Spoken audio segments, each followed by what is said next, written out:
Hello, everyone. Welcome back to our channel Canada Immigration. We hope you are doing great. Well, in this video, we will talk about new minimum wage in BC for gig workers effective September 3rd.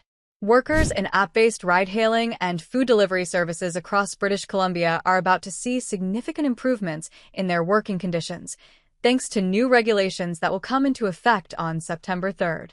These changes are set to provide fundamental employment standards and protections for gig workers, including a substantial increase in the minimum wage. Table of contents. Wage increase for gig workers. Additional compensation and benefits. Transparency and worker rights. Worker protections and compensation coverage. How big is the ride-hailing and food delivery industry? Minimum wage increase for gig workers. Under the new guidelines, the minimum wage for ride-hailing and food delivery workers will be set at 120% of BC's current minimum wage. With the provincial minimum wage currently at $17.40 per hour, this means that gig workers will soon earn a minimum of $20.88 per hour. This wage applies to workers engaged in tasks for platforms like Uber Eats, Instacart, Skip the Dishes, Lyft, and Uber. This minimum wage is calculated based on engaged time, the time from when a worker accepts an assignment to its completion. Time spent waiting between assignments is not included in this calculation, which is why the 20% premium has been added. Platform companies will be required to top up workers' pay if their earnings do not meet the minimum wage standard during a pay period. Additional compensation and benefits. Beyond the wage increase, the new regulations also address compensation for the expenses gig workers incur while using their personal vehicles for work. Ride-hailing workers will receive 45 cents per kilometer, while delivery workers will be compensated 35 cents per kilometer. These rates are designed to cover the costs of operating a vehicle in BC, with higher rates for ride-hailing due to the legal requirement that these vehicles be less than 10 years old.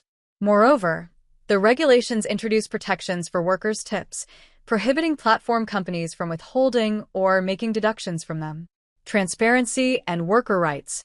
The new rules also emphasize transparency, ensuring that when platform companies offer an assignment to a worker, they must disclose the estimated earnings for completing the task.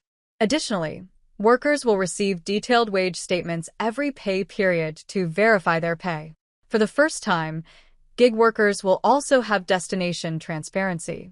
Platform companies must provide all pickup and delivery locations within 300 meters before a worker accepts an assignment.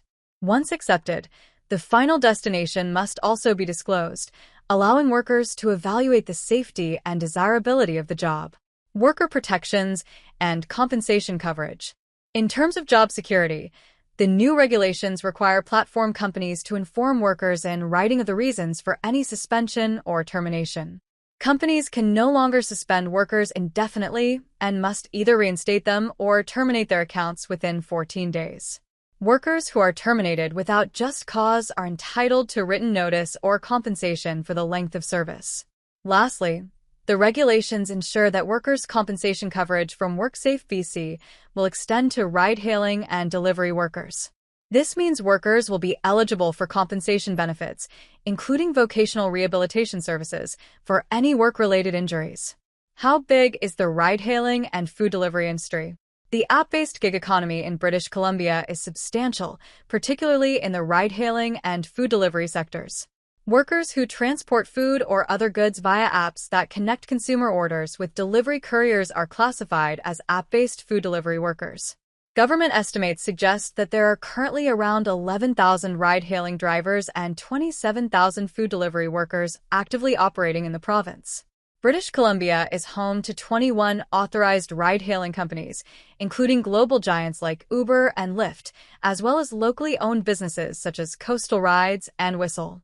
This thriving industry plays a crucial role in the province's economy, making the upcoming regulatory changes even more impactful for a large number of workers. These changes mark a significant step forward for gig workers in British Columbia, offering them increased financial stability, transparency, and protection. As these regulations come into force on September 3rd, they are expected to set a new standard for app-based gig work, potentially influencing similar changes in other regions. Thanks for watching our video. Please hit the button and subscribe the channel.